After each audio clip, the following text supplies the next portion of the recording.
Hey everyone, welcome back to another video. In this video, I will be talking about how do you find guests for your podcast, which is a question I always seem to get, and it comes up and it comes up, and I always find myself replying and answering to this question. And I always tend to say anything and everything, and people will be looking like, what, huh? Like, what are you on about? So I tend to say this because sometimes it's not as easy for everyone as it is to jump on someone that's like 100% down from the very beginning, from the very get-go. Sometimes there's a lot of gatekeepers. This could be executive assistants. And I've also been in situations where you write something to someone and the VA, the PA, tends to have all these requirements. I actually had this experience with one lady. I reached out via a DM and I was having a conversation with both. And her PA was giving me such a hard time that to the point where she was on board and her PA was like, no, let me screen her first. To the point where she gave me her personal email, the one that the PA didn't. However, in this episode, we are going to talk about different forms of ways that you can actually get podcast guests. So the first one is just listening through another podcast.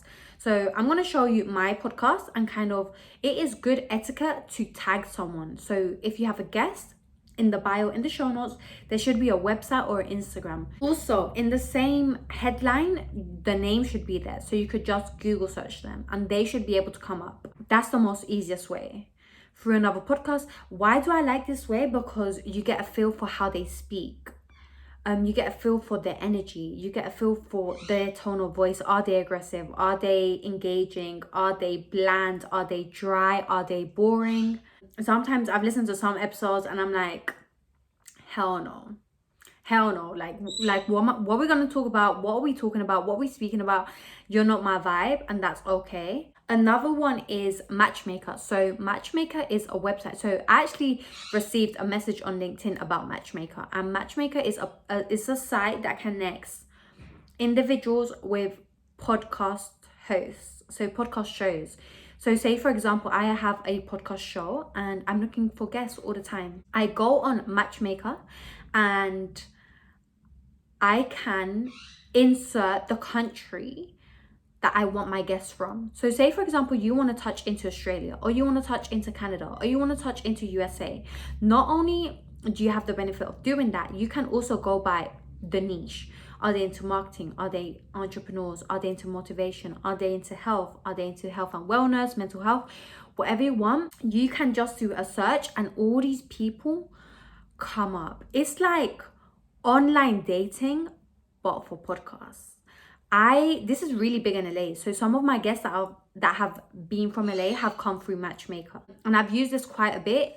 But now I'm over 100 and something episodes. I don't really use Matchmaker anymore. But say if you're less than 100 episodes in, I highly recommend it because it's just easy.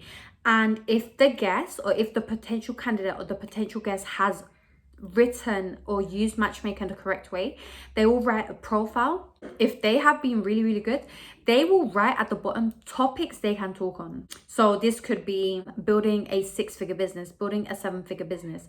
This could be mental health, or like they will literally state, pinpoint, bullet point the topics they can talk on. This makes it extremely easy for you, because if I don't know you and I'm finding you on Matchmaker and like I don't really know your boundaries. I don't really know, are you down to talk about that? Are you holding back? Like, where do I stand with you? And then also on Matchmaker, at the bottom, it will give their website, it will give their social media, it will give other avenues where you can contact them as well. The only bad thing about Matchmaker is if you're on the free trial, you only get 2 messages, and it's just like drama messaging on Matchmaker. So what I'll do is, because I'm on the free trial, I would just get the Instagram or get their website and message through there. There have been really, really super cool individuals that don't connect their socials, don't connect their website, and then it's drama. It's like, no. Another way you can get guests is social media. Never underestimate the power of social media. The search engine, the hashtags. So say, for example, Instagram, if you want someone that's like a social media manager, if you're someone into UGC content creation, if you're into someone in digital marketing, if you type that in the search, digital marketing, if they have that in their bio, all these people will come up. If they've had an IVF baby, all these people will come up if they have that in their bio. So hashtags really do work on Instagram. Obviously the algorithm is constantly changing, so it's kind of like hit and miss. Same with that, same on YouTube, searching on YouTube, searching on, the most that I am most confident on is Instagram.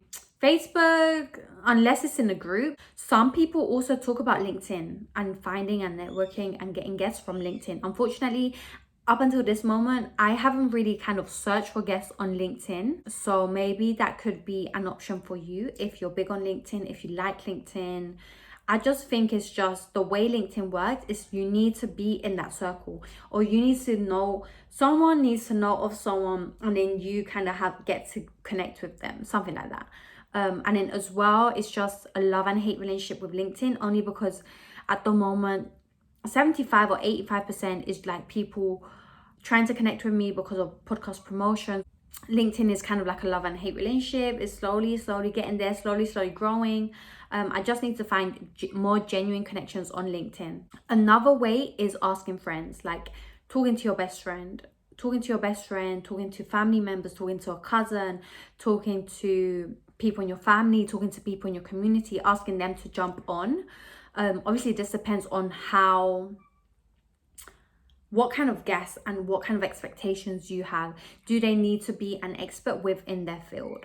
Because obviously if it's like a chit chat about boys, dating, intimacy, then obviously you could talk about that with your best friend.